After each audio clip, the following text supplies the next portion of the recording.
Amém? Vamos orar, vamos encerrar esse livro hoje, esses estudos aqui do panorama histórico dos nossos pais batistas. Mas vamos iniciar com uma oração, que Deus nos conduza e nos abençoe aqui mais uma vez. Oremos.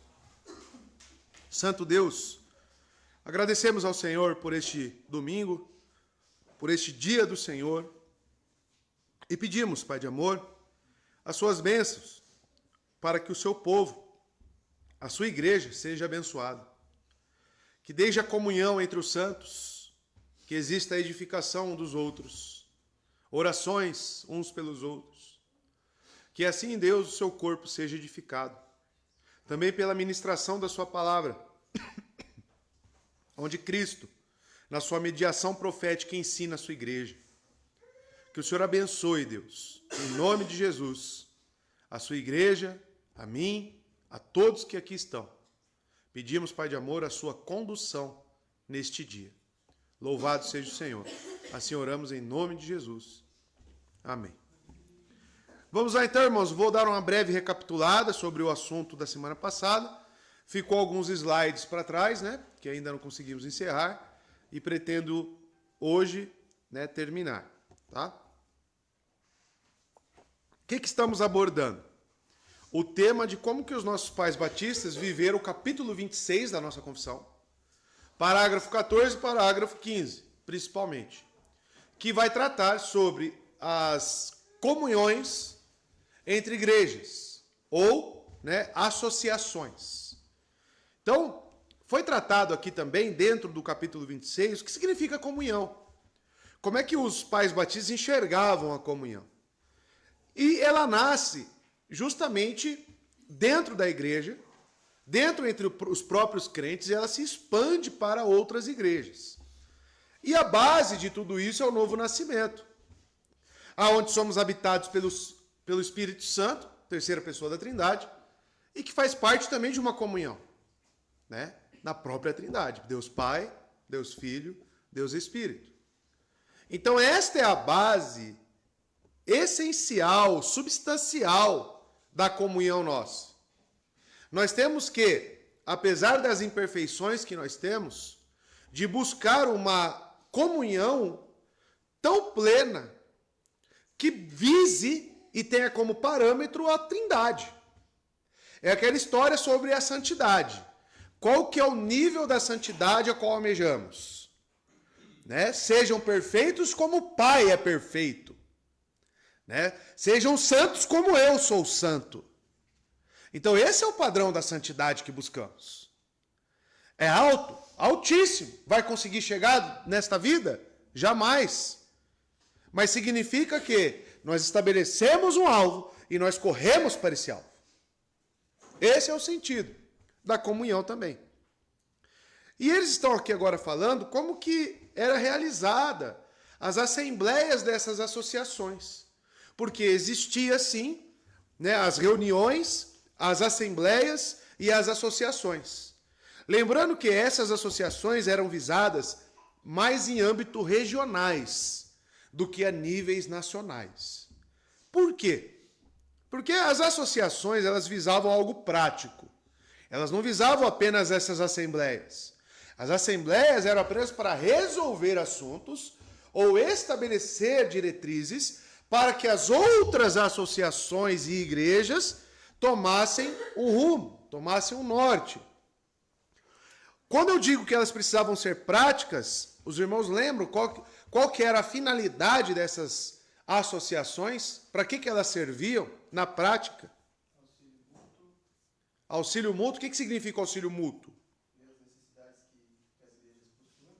Exato. Principalmente as que têm mais recursos, ajudar as que têm menos. Exato.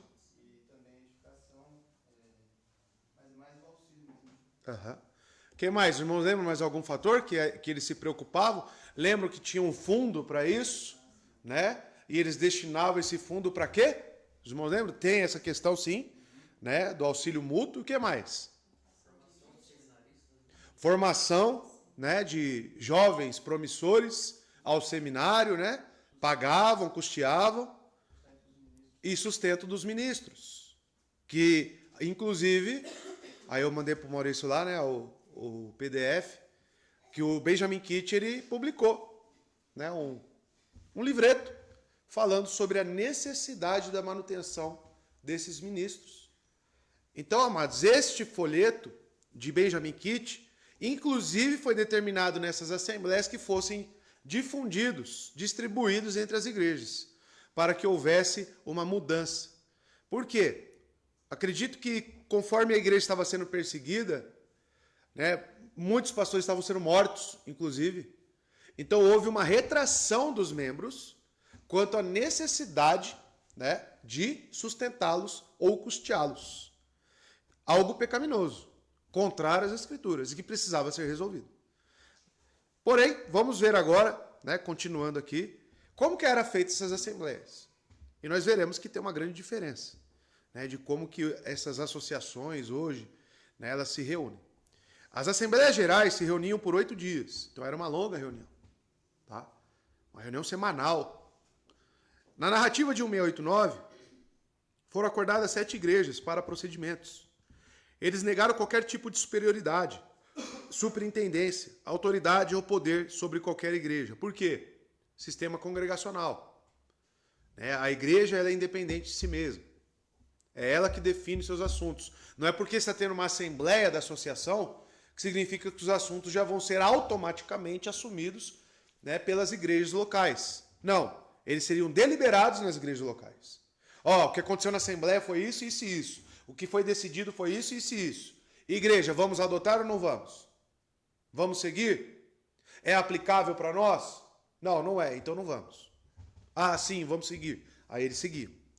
Então eles não tinham qualquer ideia de tanto concílios, né? Um sistema presbiteriano, eles eram contrários a isso, os batistas, e principalmente o sistema episcopal da Igreja Nacional. Tá? E isso é importante para nós sabermos.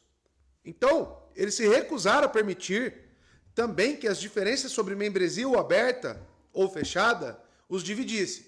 Então, esses assuntos secundários, eles não definiam e não deixavam que isso causasse divisão nas assembleias. Tá? Lembrando que membresia aberta e fechada, quem sabe definir isso? Vocês não lembram qual a diferença? Membresia aberta e fechada? Em relação à participação na ceia? Também.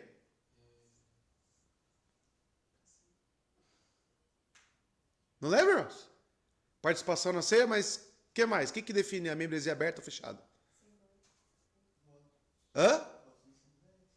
Não, aí nem membro é. Principalmente a ceia. Os irmãos não lembram? Não lembram? A nossa igreja é membresia aberta ou fechada? Por quê? Exatamente. A membresia aberta ou fechada, irmãos, define se as pessoas podem ou não ser participantes de uma igreja, né? Por exemplo, um visitante. Ou até mesmo uma pessoa que se muda de estado. Ela automaticamente se torna membro, participante da ceia, inclusive pode ter poder de voto em uma igreja ou não? Né? Para algumas, sim. Para outras, não. Tá? John Bunyan, ele era a favor da membresia aberta. Benjamin Kitt era a membresia fechada. Tá? Então há divergência, inclusive hoje, ainda hoje, de igrejas para com esse assunto. Né? Você vai chegar em igrejas onde você automaticamente vai ser absorvido. Às vezes fazem uma classe de membros, outras vezes não. Mas você, por simplesmente professar a fé, você já é absorvido para aquela igreja e participante em tudo aquilo que ela faz, inclusive as ordenanças. Isso é uma membresia aberta, é característico de uma membresia aberta. Tá? A membresia fechada não, ela já tem mais crivo, como o Maurício falou. Ela já observa melhor realmente se você é crente. Tá? Pode falar. É perigoso o da membresia aberta, porque às vezes até constata-se, pode até constatar-se a conversão na pessoa, só que às vezes ela ainda não está com o mesmo pensamento que a igreja. Exato. Na hora de votar numa assembleia, isso pode trazer grandes problemas. Com certeza. Se tivesse a membresia aberta, né, não tivesse crivo, porque às vezes a pessoa não está no mesmo pensamento que a igreja. Isso daí pode trazer. Exatamente.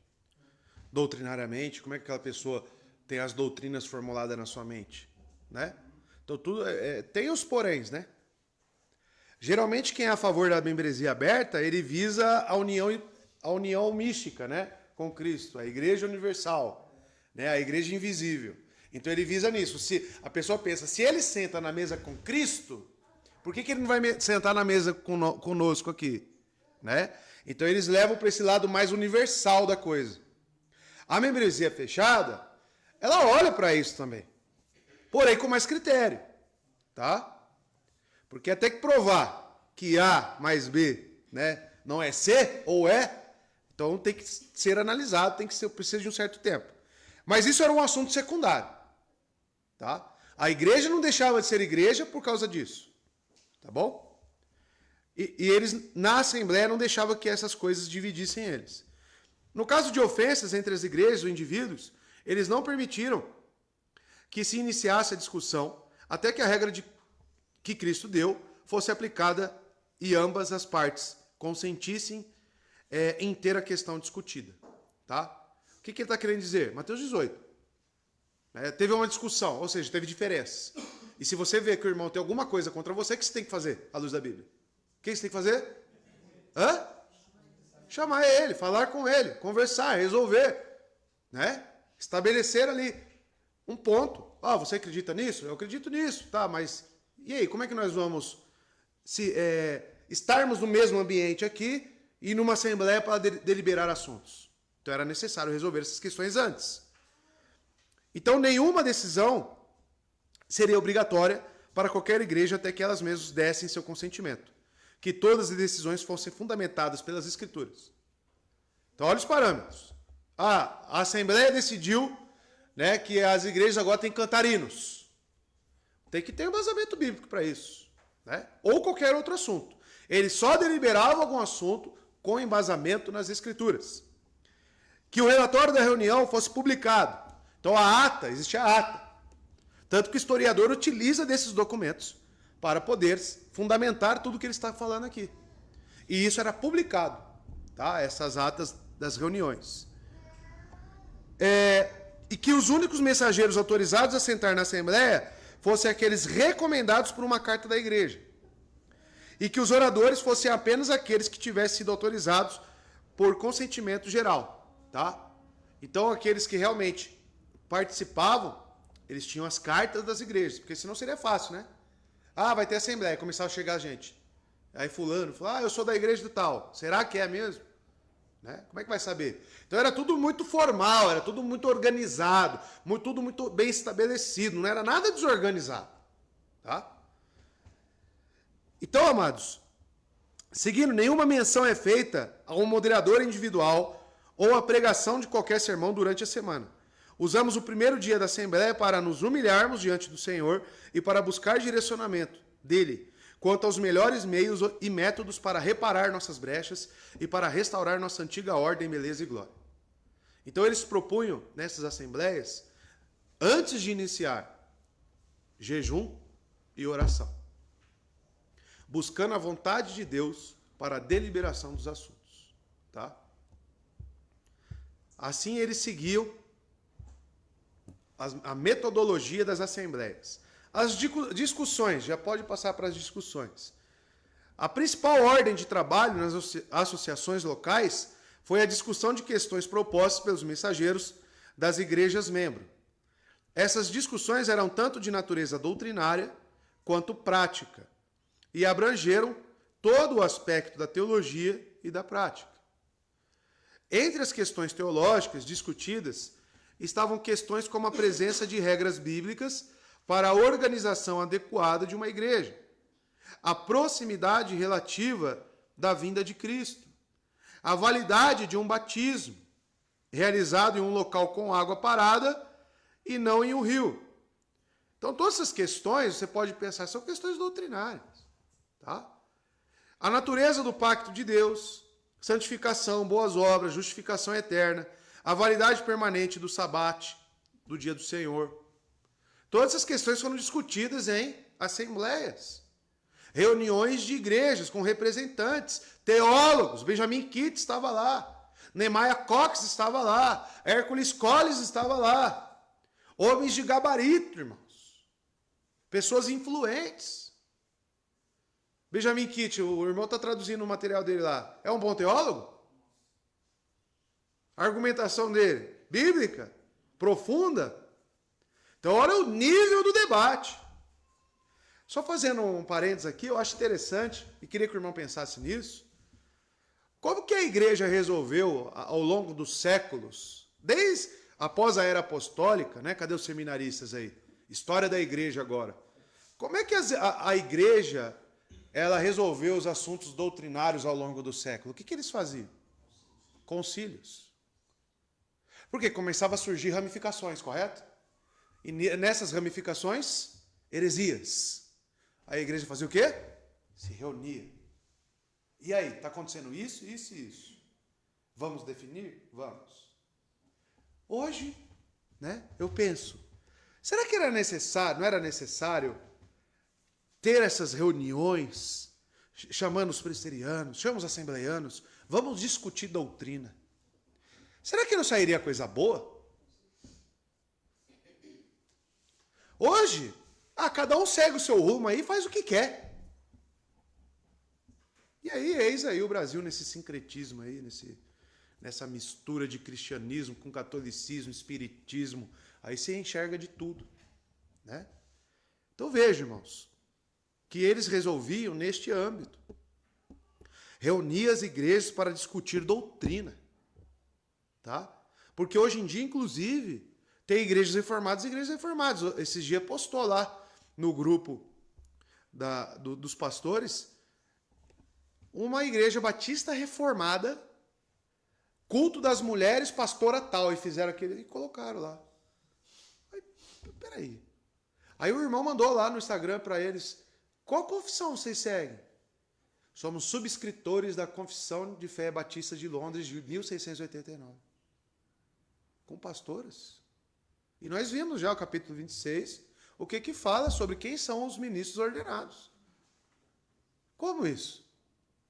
Ou igrejas batistas reformadas que são continuistas. Ou igrejas batistas reformadas que são dispensacionalistas. A nossa confissão, amados, se nós estudarmos ela quanto aos dons, como já estudamos, ela é cessacionista. A nossa teologia bíblica, ela é? Qual é a nossa teologia bíblica? Pactual. Pactual batista, claro que difere dos presbiterianos. Então, são pontos doutrinários. Hoje as pessoas estão cunhando o termo batista reformado, chega no cartório e registra, mas não tem característica alguma de uma igreja batista reformada.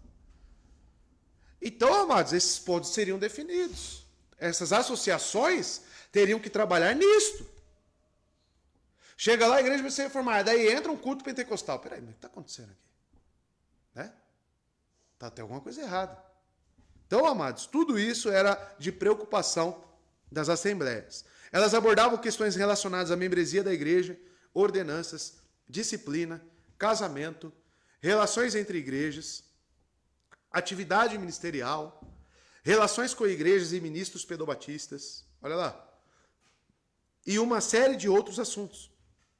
As respostas a essas perguntas foram oferecidas como conselhos às igrejas e não determinações, tá? Mas tudo indica que eles chegavam num consenso. E as igrejas, conselho às igrejas, não foram considerados obrigatórios até que as igrejas tivessem dado o seu consentimento. A confissão afirmou claramente que os mensageiros, quando reunidos, né, diz o seguinte: não são investidos de qualquer poder eclesiástico, propriamente dito, e de qualquer jurisdição sobre as próprias igrejas, para exercer quaisquer disciplinas sobre quaisquer igrejas ou pessoas, ou impor sua determinação sobre as igrejas oficiais. Aqui voltamos à questão do governo da igreja, tá? Que é o método congregacional dos batistas. Os irmãos têm dúvida ainda quanto ao que é o método congregacional? Ou os irmãos já entenderam isso? Como que fica a harmonia entre o presbitério da igreja e o sistema congregacional? Os irmãos entenderam isso? Entenderam mesmo? Alguém tem dúvida ainda do método congregacional, os irmãos precisam conhecer isso. Tá? Por exemplo, né, novos membros. Passa pelo crivo de quem para se tornar novos membros?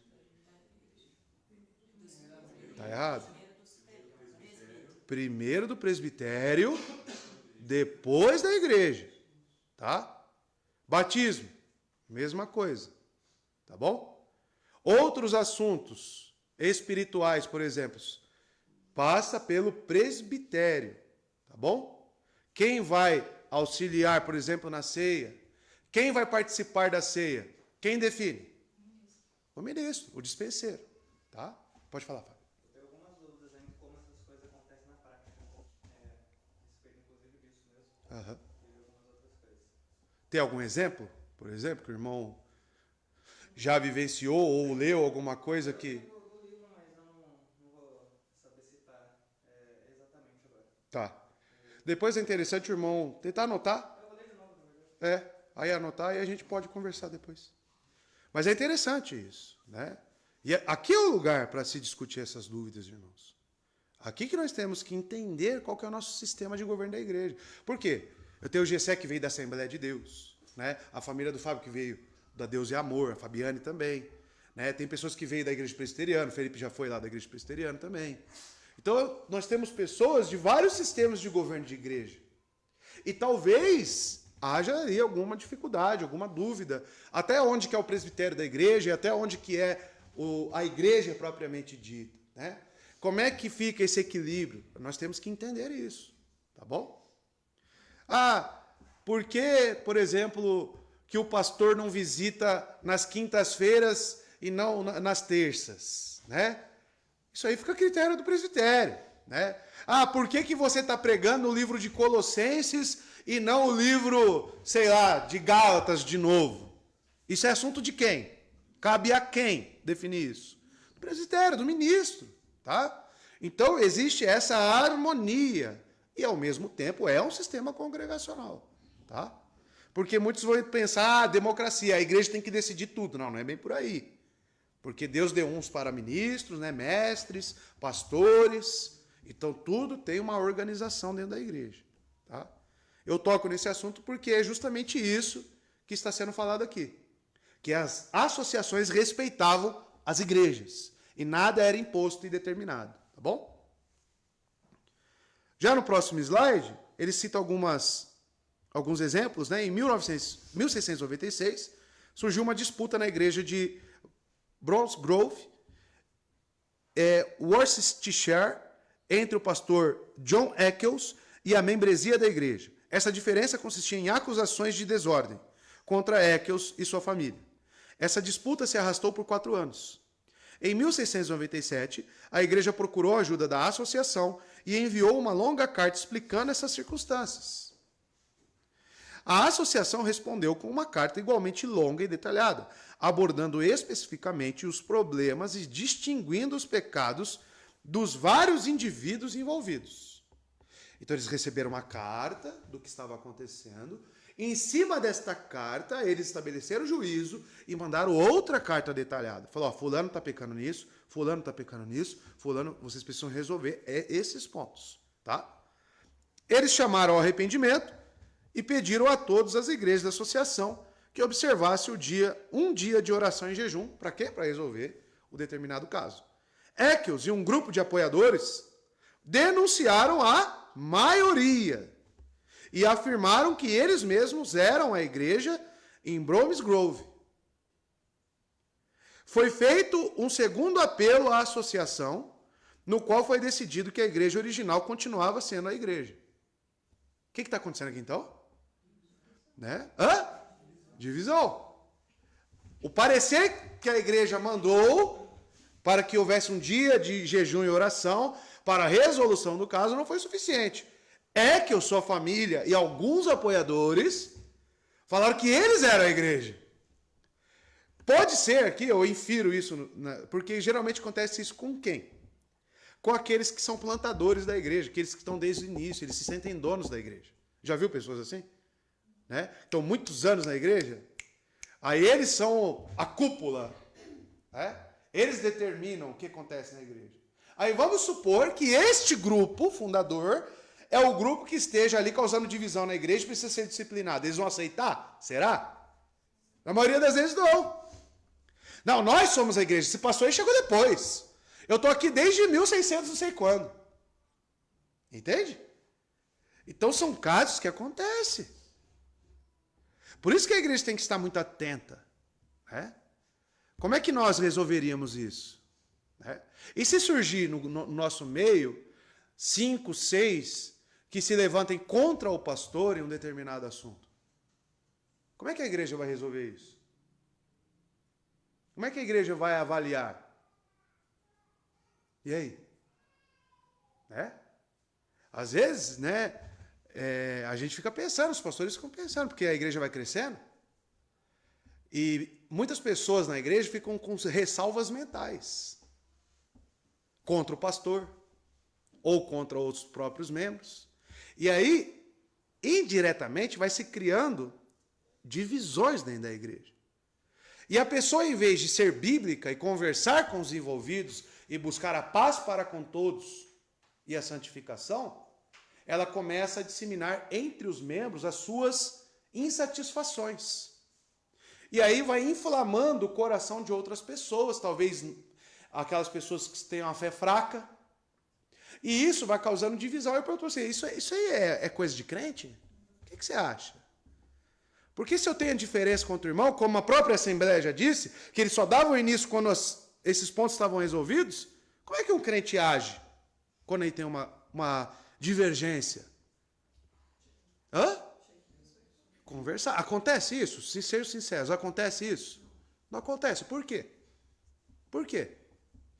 Aí você fica, né, cheio de ressalvas mentais, mas nos corredores e nos cantos escuros, você fica falando. Ou com a sua família em casa, na mesa de jantar, fica falando mal da igreja, falando mal dos irmãos, falando mal do pastor. O que isso está gerando?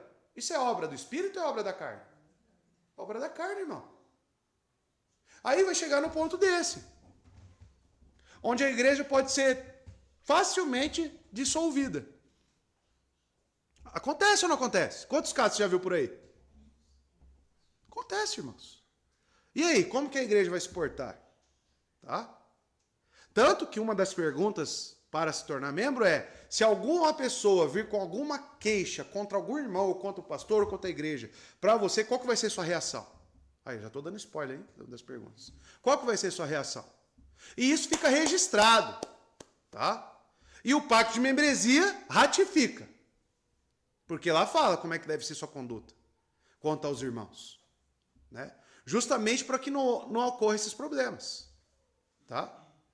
Então nós temos que ter essas preocupações. E tudo isso ocorre por quê, irmãos? Porque as pessoas perdem o propósito de igreja. Eu estava pensando em colocar uma placa bem ali, aqui fora, ó, nessa parede aqui do lado de fora. Qual que é o propósito da igreja? Promover o reino de Deus. Colocar os versículos do Pai Nosso, seja feita a sua vontade, assim na terra como no céu. Venha o teu reino. Esse é o propósito de igreja. E quando nós pensarmos em estarmos reunidos aqui, e aqui não é para ficarmos falando sobre as nossas insatisfações. Aonde que você deve colocar as suas insatisfações e dificuldades? Em oração, para Cristo. E não ficar inflamando o coração dos outros irmãos. Pense nisso, isso é obra da carne, irmão. Isso é obra demoníaca. Nós temos que pensar nisso. Se nós queremos ter uma igreja sólida para os nossos filhos, nossos netos, nós temos que começar a resolver os nossos problemas. Porque olha o que acontece aqui. Aí o Eccles, né, continuando, não aceitou. Disse que eles são a igreja. E foi feito um segundo apelo à associação. Segunda carta. Olha lá. Na qual foi decidido que a igreja original continuava sendo a igreja. Em 1699, então passaram isso aí, ó, de 1696 a 1699, 3 anos, foi feito um terceiro apelo à associação, porque Eccles havia se recusado a dar ouvidos ao conselho dado anteriormente e havia procurado a ajuda de um tribunal superior, os pastores em Londres. Tá? levando em conta as aparências, os pastores de Londres fizeram um julgamento baseado unicamente no testemunho de Eccles. Aí fica fácil. Né? Aí fica fácil, né? A associação, né? Que, digamos, é o primeiro órgão ali que poderia trazer um conselho.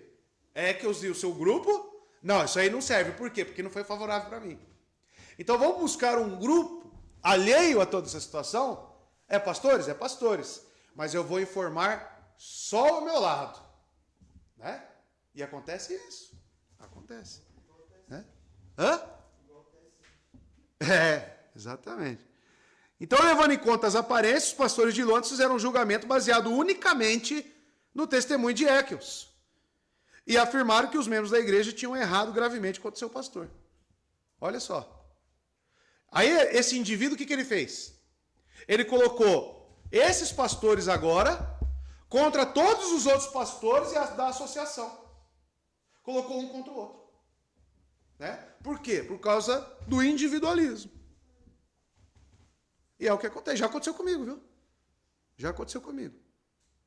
Uma certa pessoa veio na igreja, não concordou com a igreja, me acusou de um monte de coisa. Pensei, orei, refleti.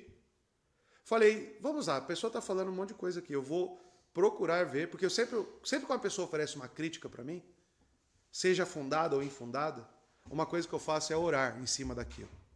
E verificar realmente se é procedente. E algumas coisas, inclusive nessa pessoa, trouxe mudanças. Por exemplo, o horário de culto.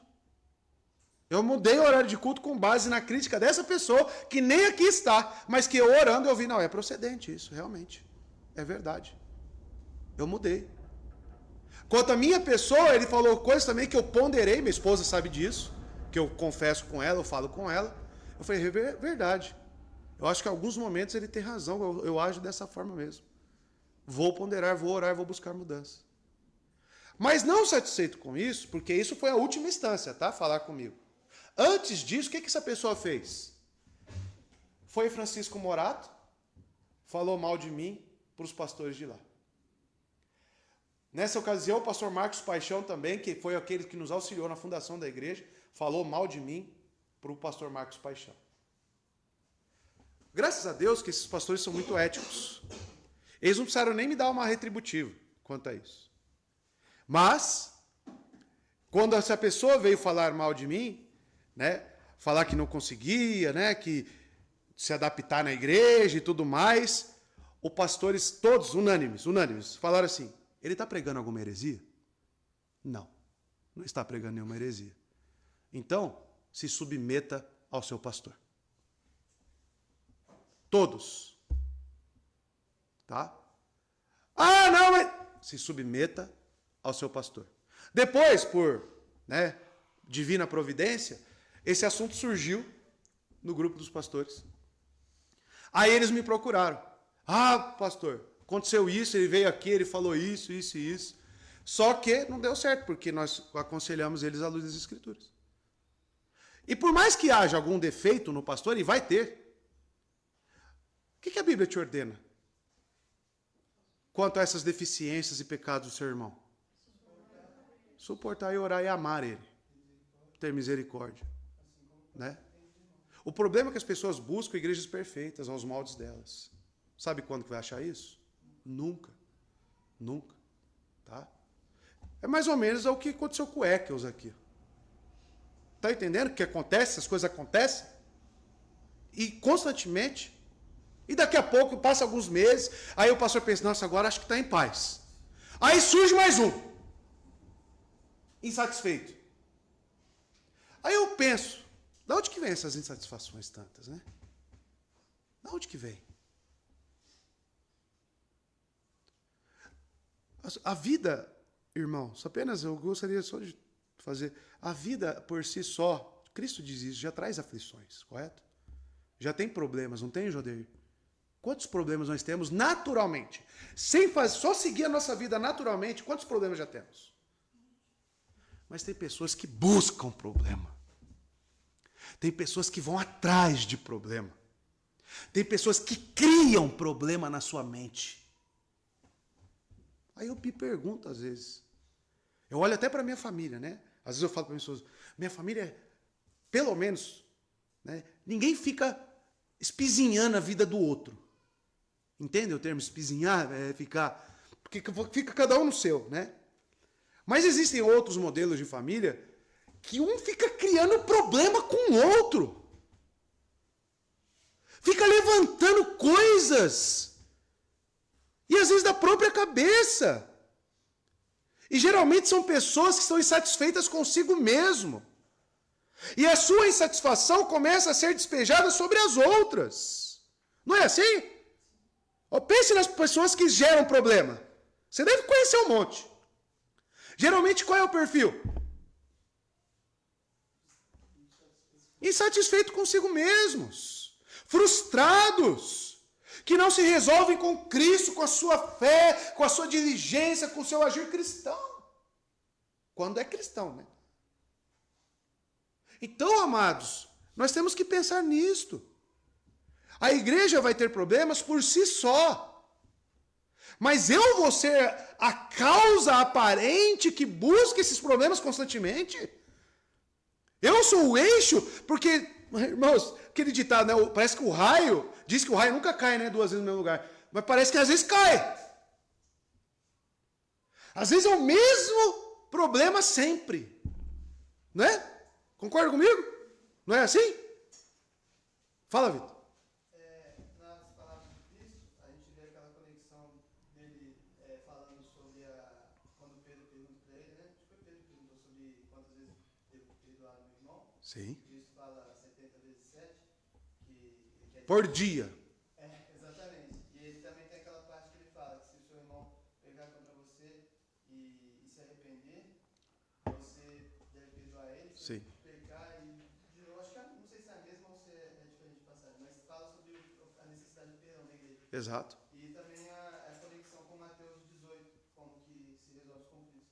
Então, quando Cristo disse isso, ele já havia advertido que na igreja haveria diversos problemas. Claro. E também essa necessidade da misericórdia e do perdão. A igreja de Corinto. Quantas coisas tinha lá na igreja de Corinto, né, Felipe? Quantos problemas? Em Colosso. Né? Como é que é resolver aquelas questões, né?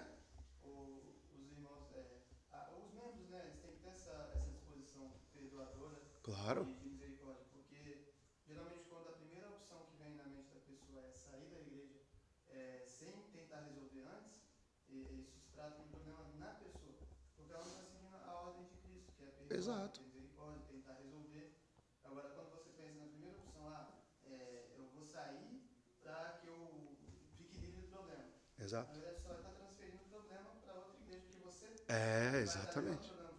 Por isso, o que eu faço? Né? Novos membros. O que eu falei, Thiago? Dá o contato de quem aí? Eu pedi para você o contato de quem? Para pegar referências do antigo pastor deles. Aí eu perguntei como é que era a membresia deles, como é que eles eram como cristãos aí na igreja, no serviço, na constância, né? Aí ele passou, nunca tive problema. Opa, aí tranquilo. Então já é. Agora, se o pastor falasse, isso aí é problema, hein?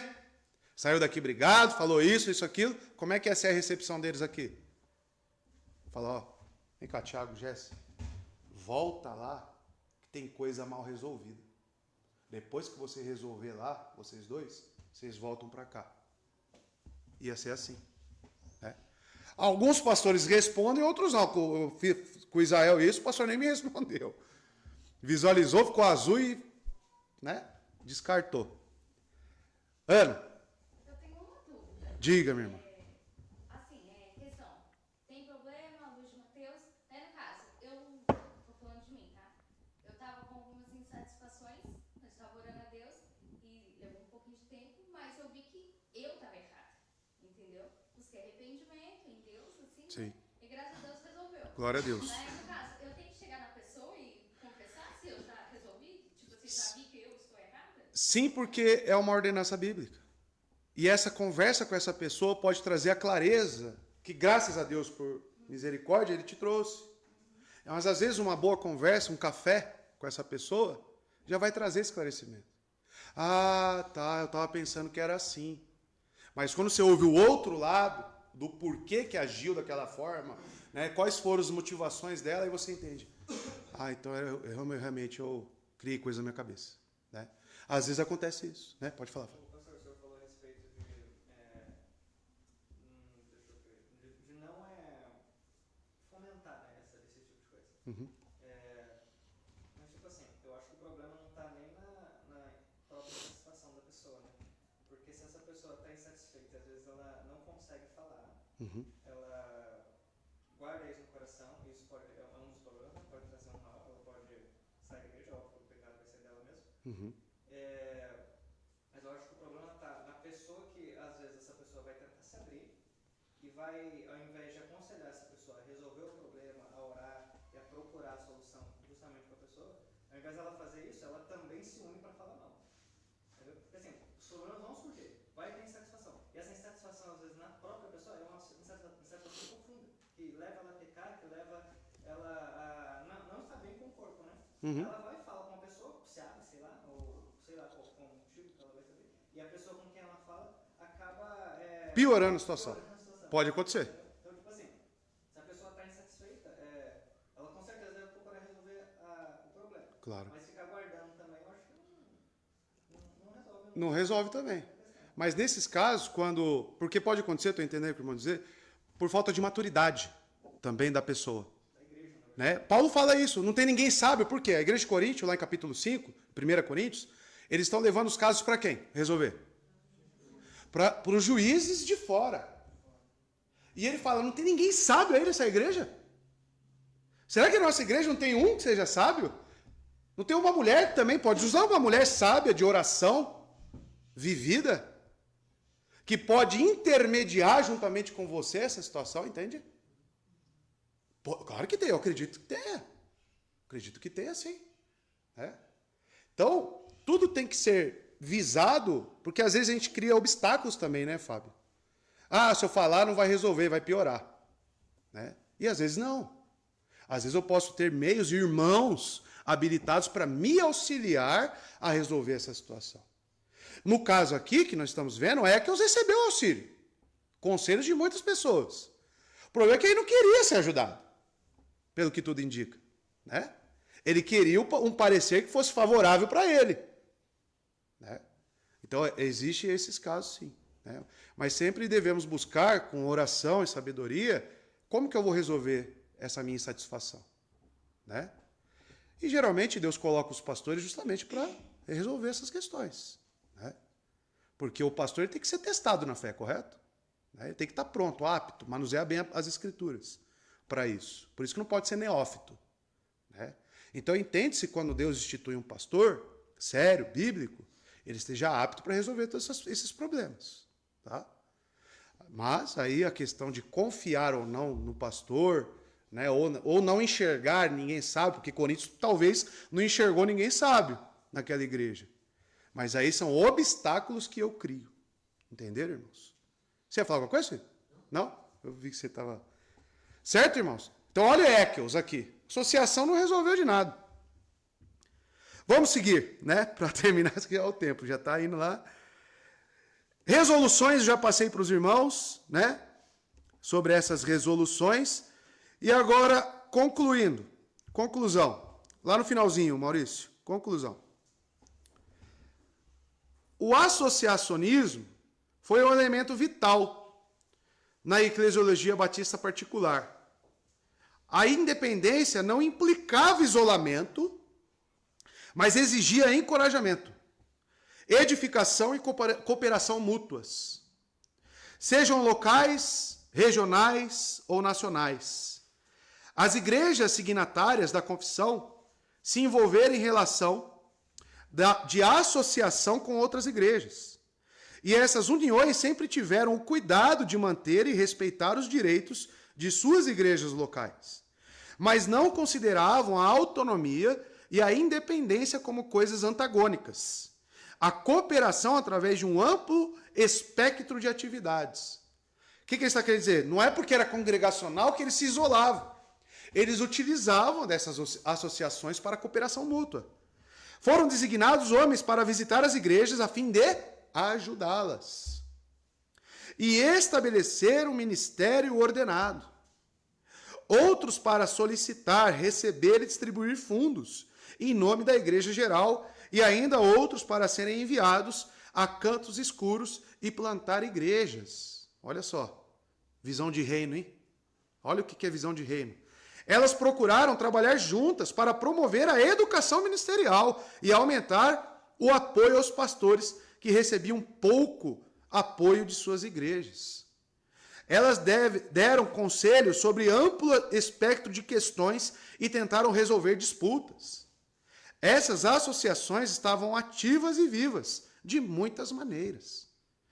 A fraternidade em si era uma coisa boa, mas a oração e a amizade não satisfaziam o nível de comunhão exigido do corpo de Cristo. É o que eu disse aos irmãos. Aonde que nasce a comunhão, primeiramente? No corpo, na igreja. Tá? Se a igreja tem dificuldade com comunhão, você acha que vai conseguir expandir isso para outras igrejas? Não vai.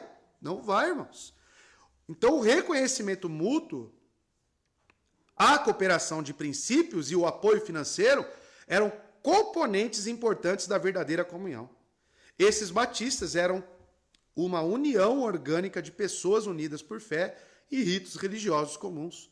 Uma congregação organizada que professava a mesma fé. Lembrando que isso aqui é a definição, conforme o dicionário que eles utilizavam para definir comunhão. Tá? Então, amados, aqui encerramos, né, o livro. O livro continua, mas é várias páginas de referências a qual ele consultou. E olha tanto de coisa que aquele homem consultou. É um trabalho primoroso. Eu vi esse livro, acho que anteontem ou ontem, estava a quase R$70 esse livro aí que você tem aí, né? Vendendo. Está caro esse livro agora. Né? Então, assim, por quê? Porque é um material realmente bem trabalhado, à luz da história, que nos auxilia a entender muitos pontos. Tá? Então, vale uma segunda leitura para você individualmente? Vale, com certeza. Né? Você ler ele novamente.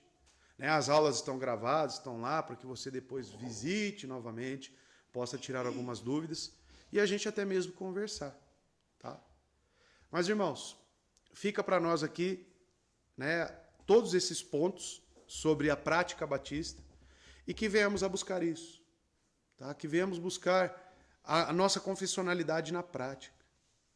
E precisamos resolver essas questões, né, de dúvidas. Que nem na última sexta-feira, estava falando com as irmãs. Irmãs que já estão aqui há anos, mas que têm muitas dúvidas, às vezes, quanto à continuidade dos dons. Poxa, por que já não tirou essa dúvida antes? Por que já não sentou com o pastor e conversou sobre isso? Então, às vezes, eu não sei, amados, se é uma falta de interesse, né? Se vai levando, vai empurrando. Mas até o dia que chegar nessa questão e dar um problema dentro da igreja. Isso não é ser vigilante. Isso não é estar pensando nas coisas do alto. Tá? As pessoas pensam, parece, às vezes, a pessoa também não quer aconselhamento, irmãos. Ou não sei se é orgulho também da pessoa, pode ser também. Né? Em perguntar e ver como é que é. Então, irmãos, nós temos que ter essa preocupação. Se eu estou numa igreja, por que eu estou aqui? Primeiro, tem que existir confiança, tem que existir, né, esse envolvimento, principalmente com o pastor. O pastor não pode ser uma figura isolada que fica lá, que só traz o sermão. Porque acontece isso.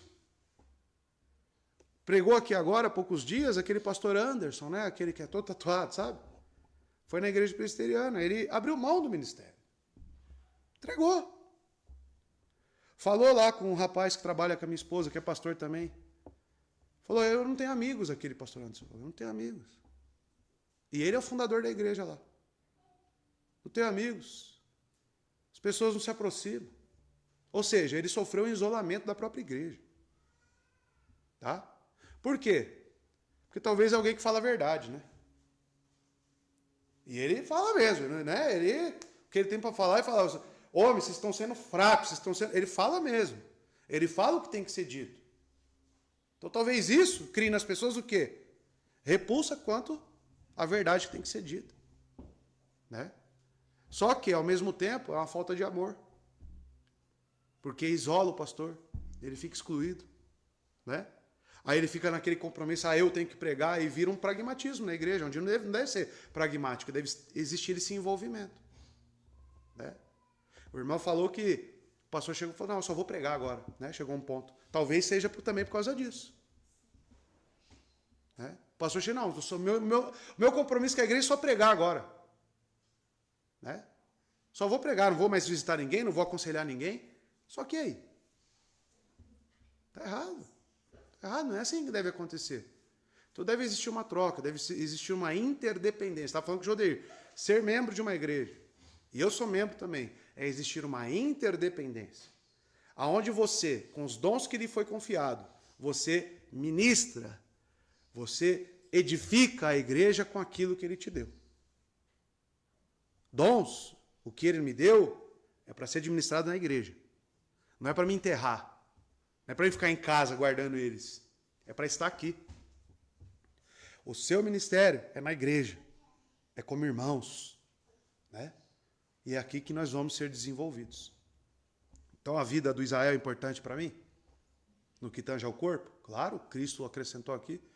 A vida do Fábio, a vida da Ana é importante para mim? É. Inclusive, os nossos defeitos são importantes. Porque nos ajuda a exercer misericórdia, paciência, o suportar, orar, desenvolve em nós a oração. Como a própria irmã disse, né? Orei, Deus falou comigo. Glória a Deus por isso. Tá vendo? Foi desenvolvida. Então é assim que nós vivemos. Amém?